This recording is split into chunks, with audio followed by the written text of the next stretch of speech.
Jadi dari namanya ini adalah Bimax, bimaksimum. Orang yang sehat, dia akan terus merawat kesehatannya. Orang yang sakit, naik derajatnya menjadi orang yang sehat. Bahkan kalau ada orang yang sakit, kemudian dia konsultasi dengan tim kesehatan Bimax, dia akan diberikan perawatan dengan Bimax, maka pada saat sembuh, dia jadi konsultan kesehatan. Welcome to Best Podcast, Go Berkah No Riba.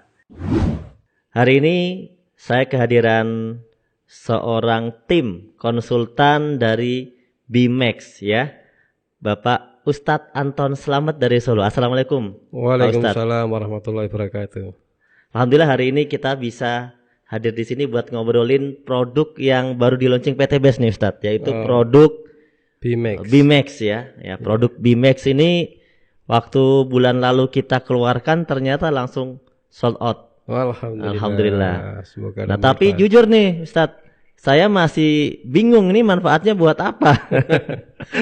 Konotasinya max gitu ya. Iya. Nah karena kata teman-teman ini kok bikin kuat gitu loh, ya kan? Bikin kuat. Nah saya penasaran ini bikin kuatnya kuat seperti apa. Jangan sampai saya salah menilai, salah menafsirkan. Ya, nanti salah lagi. Pengennya saya apa, jadinya apa nanti ya kan? Nah.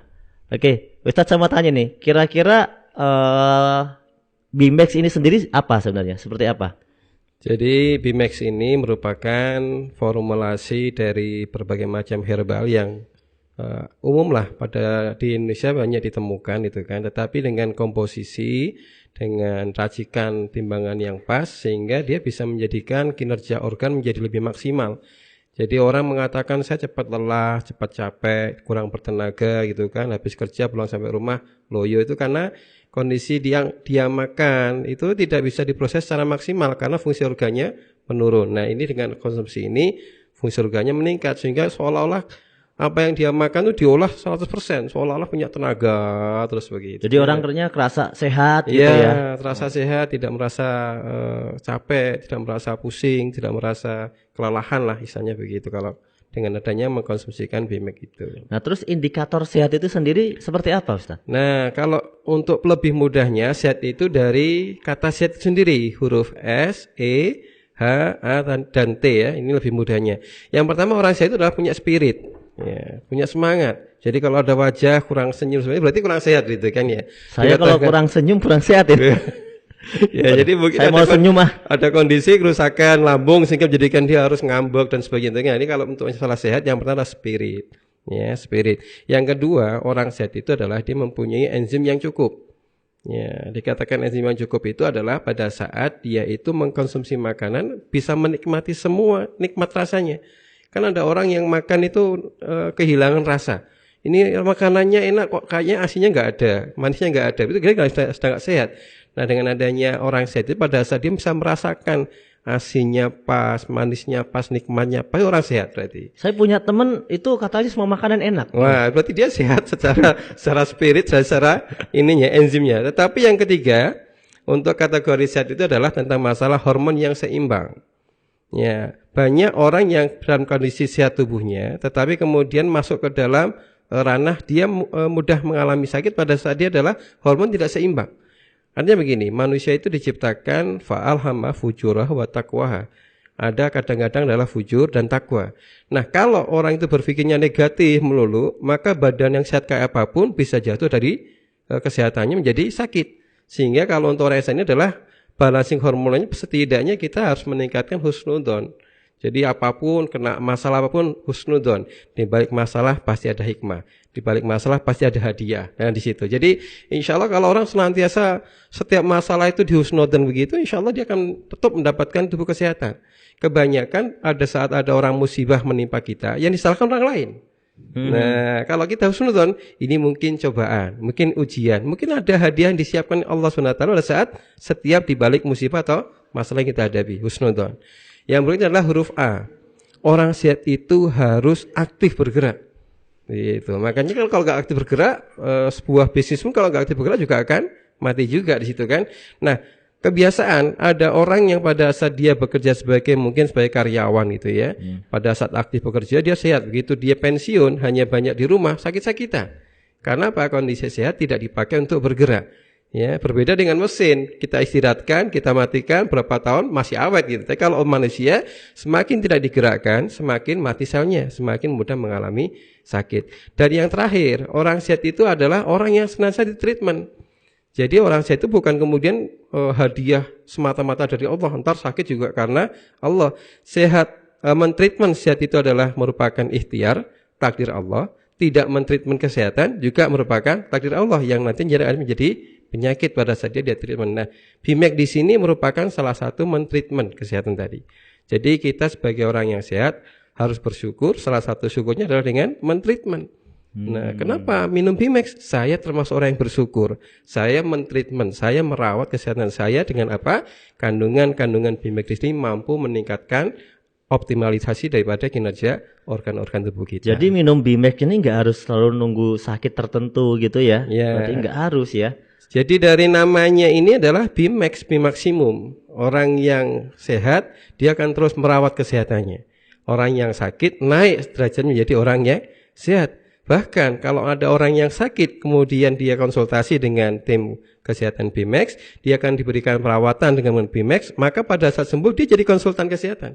Ini yang berbeda dengan... Terus mengapa orang itu bisa sakit? Nah, kenapa orang bisa sakit sekarang? Ya, jadi orang itu keluar daripada kebiasaan sehatnya. Pasti semua orang sehat adalah karena keluar dari kebiasaan sehatnya. Ya, contoh nih, pada saat dia punya masalah, jadi kalau kita orang sakit tadi sehat dari kata SHAAT, kalau orang sakit dari kata sakit juga SAKIT. Orang pertama kali sakit bukan karena faktor makan, nanti ada faktor stres. Ya. Jadi faktor stres, faktor stres. Iya, stres. Jadi stres. Jadi dia merasa semua masalah itu terasa berat. Padahal kalau di dalam Islam dikatakan kalau punya masalah sabar dan sholat. Masalah itu akan diberikan sebuah solusi oleh Allah SWT ya. Jadi masalah pertama adalah faktor stres. Jadi ada orang kena diabetes yang salahkan gula, orang kena kolesterol yang salahkan kambing gitu kan. Padahal kambing tidak mengandung kolesterol gitu. Kambing mengandung anaknya kambing kan begitu. Nah, itu dikatakan adalah gara-gara makan kambing jadi kolesterolnya naik, bukan karena faktor stres. Nah, ini kebanyakan orang-orang Indonesia pada saat dia kondisinya stres, itu malah kadang-kadang mencari makan yang enak. Ya, sedang ini ya budak kepala gitu. Oh iya, karena dia stres jadinya cari gara-gara, cari pelampiasan gitu kan ya. Sedang marah sama bosnya, beli makanan kepala ikan dibawarkan bosnya dimakan gitu. Nah, ini malah menambah stresnya sehingga menjadikan apa yang di dalam kandungan manusianya baik dalam tubuh kita menjadi racun dalam tubuh kita. Yang kita makan gula jadi tambah gulanya itu. Itu adalah yang pertama, stres. Yang kedua, faktor orang sakit adalah huruf A. Yaitu adalah air yang kurang. Ya, air minum yang kurang. Makanya banyak terapi-terapi orang yang sakit hanya dibanyakkan minum air, insya Allah sembuh. Ya, bahkan air ini merupakan sumbangan oksigen dalam tubuh kita. Dia kandungan adalah O, ya, H2O ya. H2O. Nah, setiap kita minum, dia akan menyumbangkan oksigen untuk tubuh kita, gitu kan, selaku menjadikan pelarut dan membuang toksit yang kita konsumsikan. Berapa banyak orang sehat itu kalau misalnya untuk menurut kesehatannya? Dalam hitungan kita adalah setiap 25 kg berat badan membutuhkan air putihnya 1 liter. Ya. Jadi kalau 50 kg 2 liter. Bagaimana dengan minum teh atau kopi? Dia dianggap sebagai makanan cair, bukan minuman. Bukan dianggap minuman ya. Bukan selain air karena untuk mineral itu tidak dianggap ya. Karena kopi ataupun teh itu harus diencerkan lagi. Ada kandungan kopinya, ada kandungan gulanya, bahkan ada kandungan primernya. Itu kita tidak sebagai minuman. Minuman adalah air putih. Jadi termasuk kalau kita minum apa kayak kolagen ini tidak dianggap dari 25 kalau liter di dalam tadi ya. Kita ini dianggap sebagai makanan cair, bukan minuman. Bukan minuman ya. Makanan cair. Jadi saya kira itu udah minum Ustaz ya. Jadi saya nggak minum air putih biasanya. Ini kadang di tetangga saya ya, dia sudah mengatakan saya udah minum banyak, tetapi tiba-tiba kena batu ginjal. Padahal saya katakan dokter, Pak, kalau agak minum banyak, saya minum banyak, tapi minumnya teh. Nah, teh ini menjadikan tubuh kita harus memproses, memisahkan gulanya, memisahkan tehnya. Baru nanti jadi airnya tinggal sepertiganya, tinggal setengahnya, sehingga ginjal tetap kurang air kalau kita mengkonsumsikan minuman yang berwarna-warni. Jadi boleh minuman yang berwarna, tetapi kecukupan air putih disesuaikan dengan berat badan. Itu adalah huruf A. Yang berikutnya adalah huruf K. Huruf K. Yaitu adalah kurang olahraga. Ya. Di Indonesia ini kebanyakan nih penyakit nih, pengennya kerja enak tapi nggak banyak keluar keringat gitu. Padahal keringat merupakan salah satu detoksifikasi. Ya, ibu-ibu mengeluarkan keringat pada saat masak itu bukan dikatakan sebagai detoksifikasi karena keringat yang keluar adalah asam. Ya, Beda ya berarti ya. Sementara kalau untuk yang keluar keringat yang sehat adalah keringatnya keluarnya asin. Makanya kalau misalnya kita olahraga pakai baju hitam, nanti kalau setelah kita keringetan kita kita jemur ya, keluar tuh pulau-pulau warna putih, itu adalah garam. Nah, itulah yang menjadikan efek kalau kita kurang olahraga, garam tadi menjadi mineral penyumbat. Keringat aja ada yang asam, ada yang asin. Betul, ada keringat bau kecut gitu kan, ada yang rasanya asin. Nah, keringat yang menyehatkan adalah keringat yang karena olahraga, faktor digerakkan tubuh kita, ya. Dia itu adalah warnanya asin tadi itu. Jadi kalau hanya untuk yang karena kepanasan, AC mati, kipas kurang kencang, ini keringatnya asam semua itu, ya, tidak sedap di dalam tubuh kita, capek semuanya, ya. Kemudian yang berikutnya adalah huruf I. Huruf I. Ya. Itu adalah istirahat tidak optimal. Orang mengatakan istirahat yang cukup. Yang cukup yang bagaimana? Bukan cukup, yang benar adalah istirahat yang optimal. Bahwasanya waja'alnal laila libasa waja'alnan nahara ma'asa. Sunnah dari fitrahnya daripada manusia, malam itu istirahat, siang jarum cari maisha. Nah, kapan tidur yang beroptimal tadi? Kurang lebih kisaran jam 10 sampai dengan jam 2 pagi. Ya, kalau misalnya keluar dari jam tidur tadi, maka kita tidak mendapatkan hormon melatonin yang digunakan untuk regenerasi tubuh kita.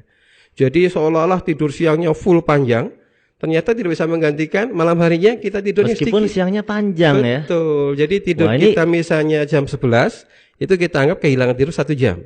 Biasa tidur jam 12, dia kehilangan tidur 2 jam meskipun bangunnya jam 6. Karena yang dihitung adalah jam 10 sampai jam 2 pagi. Betul. Ya, jadi itu adalah istirahat yang tidak optimal. Sehingga dengan adanya akumulasi stres, air yang kurang olahraga, istirahatnya juga amburadul, tengah malam baru tidur, maka terjadilah akumulasi yang T yang terakhir, itu adalah toksit. Ya, munculnya toksit tadi itu kenapa ada orang sama-sama makan santan, yang satunya nggak kena kolesterol, satunya kena kolesterol. Ya, kenapa satunya ada darah tinggi, satunya nggak darah tinggi, padahal makanannya sama, disebabkan karena masalah pola hidupnya yang tidak sehat tadi itu. Jadi stresnya tidak diimbangi dengan ibadah, ya, airnya tidak dicukupkan, olahraga tidak diagendakan, ya, istirahatnya tidak diatur. Saya pernah menyampaikan kepada ulama yang harus mengisi sampai malam-malam, yang rapat atau mungkin para eksekutif muda itu kan, misalnya dia harus ada kegiatan yang sampai tengah malam, setidaknya dalam 1 pekan itu diagendakan untuk tidur malamnya di awal. Contohnya saya setiap Selasa off, tidak mau ada aktivitas keluar, harus tidur di awal nih, jam 9, jam 10 harus tidur. Ditanyain kenapa? Untuk tune up. Nah, bahasanya tune up, motor aja harus di tune up. Kalau kita terus-terusan dol gitu kan, tidurnya jam 1, jam 12, ini tidak akan bisa digantikan dengan tidur siang berapapun lamanya.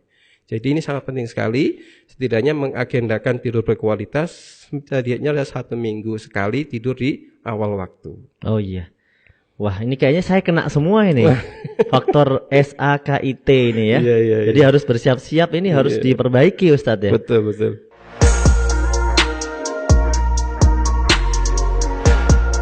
Bagi teman-teman yang melihat podcast BMAX pada video ini, silahkan bagi yang memiliki pertanyaan atau ingin berkonsultasi seputar apa yang diderita, entah itu penyakit atau yang lainnya, boleh langsung di kolom komentar. Insya Allah pertanyaan-pertanyaannya akan kami simpulkan untuk kemudian menjadi tema pada podcast berikutnya.